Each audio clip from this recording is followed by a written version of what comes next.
See, if we were to continue with this, is a giant bar brawl would break out in here. And you would actually need to defend Petra and her father, and that would continue through a personal story where you actually get to deal with this gang of bandits that's trying to cause problems in the city. And you get to basically fight those bandits as you play through your personal story. So what we're going to do now is we're actually going to jump over and we're going to show you guys some of the higher level content in the game. And we're going to show you that with a different race, the Charr. And we're going to let you play or see the warrior class instead of the elementalist. This is a level 40 plus area. If you've been following our news, you'll know that the level cap that we set for Guild Wars 2 is 80. So this is pretty much a mid-level area, but it definitely gives a good idea of like what the gear will look like, how your skills will evolve. So we go right into the dragon cat. Awesome. Here we are right off the bat, fighting one of the giant bosses in this zone. This is the Charr, which is a giant dragon minion boss. You'll see there's probably about 50 to 60 players out here right now, all actively participating in this event. Many of them are out on the demo floor playing this event right now. Some of them are our friends at ArenaNet at home who had gotten up at 2 in the morning to play this with us. And we've actually got in just in time to see the death of this boss. So Elijah, if you want to back up and we'll show you.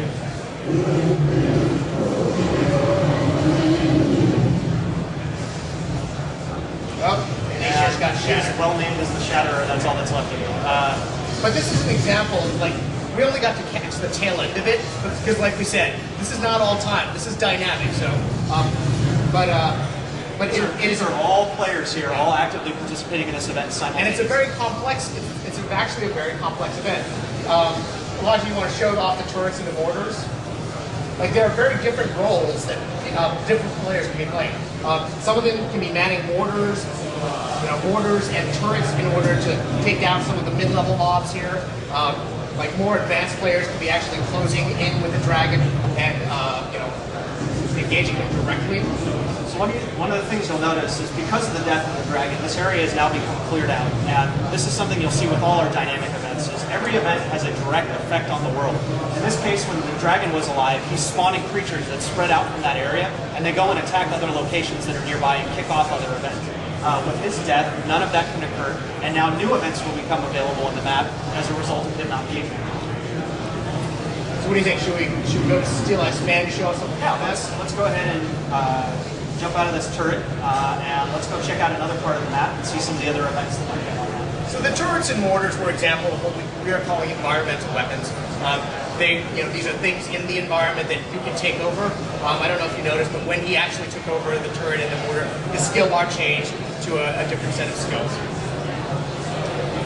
Can those mortars be destroyed by the mobs? Or? Yes. Yes. The turrets, for example, there's an entire dynamic event chain that when you first show up, unless you help repair the turrets, you can't use them. So this is one of the cool things that we're trying to do to make events more dynamic. This is actually a voting system, where this is an event where you get to fight against waves of creatures in a Charr fighting event. And all the players in the event can vote on what they want to have show up in the waves. And based on the votes, that determines the creatures that you'll encounter. In this case, we've decided to fight against some of the Charr allies of ours just to help them train.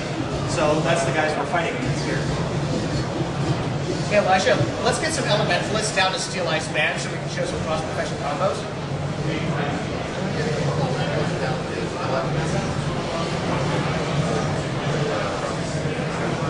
So we're going to go ahead and leave this event and head to another event to show you guys.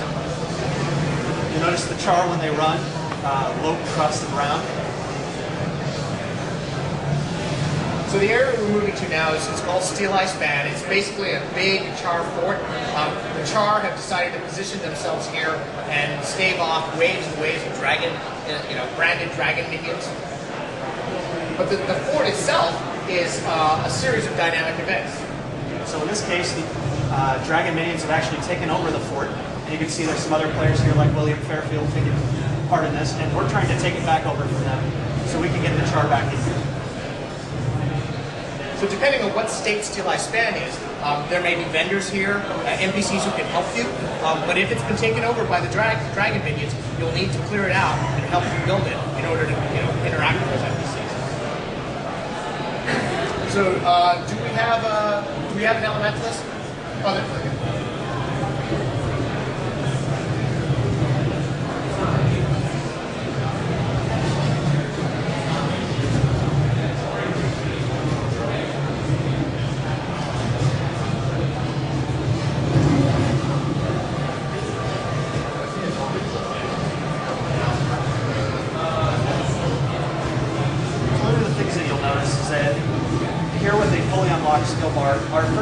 set of skills is determined by the weapons that we're using. For example, this pretty awesome skill is one of the axe skills available to the warrior when they're using 2 axes. As you switch weapons, these 5 skills here change out to the different weapon sets that you're using. And you can hot switch between weapons to change up the way you're playing the game. Show a weapon swap. So you'll see, as a warrior, he's now switched over to a longbow. And you'll see what happened. He did there is he actually there's an elementalist laying down firewall here, and he was able to not only fire through it and have firewalls, but also he did a whirlwind attack through the firewall, and that set fire off the firewall. This right here is one of the elementalist elite skills. They turn into a tornado and they can send everything flying in all directions. One of the warrior elite skills down here, the battle standard. Go ahead, Rob. Puts down an environment weapon in the world. When this appears, everybody in the area gets a buff, and characters can actually pick up this war banner, and they can carry it around with them and move it to different locations. And other players can pick it up and move it for you, so you can team up together and move these things around.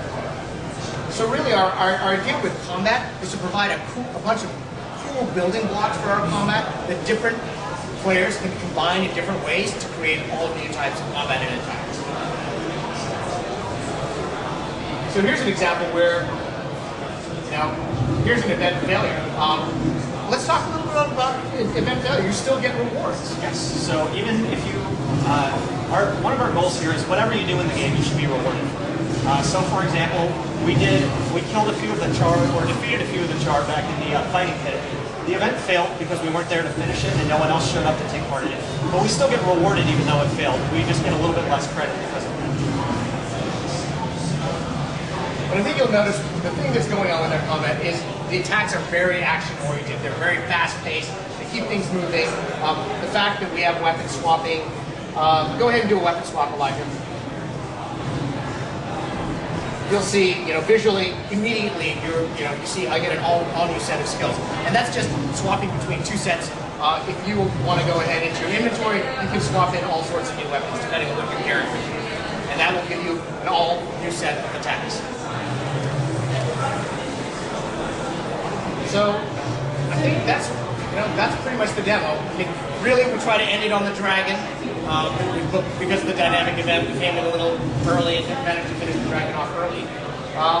So one of the things you'll notice here is because he's got this longbow equipped, he actually can be just as effective using a bow as he can be using melee weapons if he wants to. We want to make it so that any weapon set available to a class is just as effective as any other weapon set they can use. It just changes the way that you play the game. And how do you get new skills?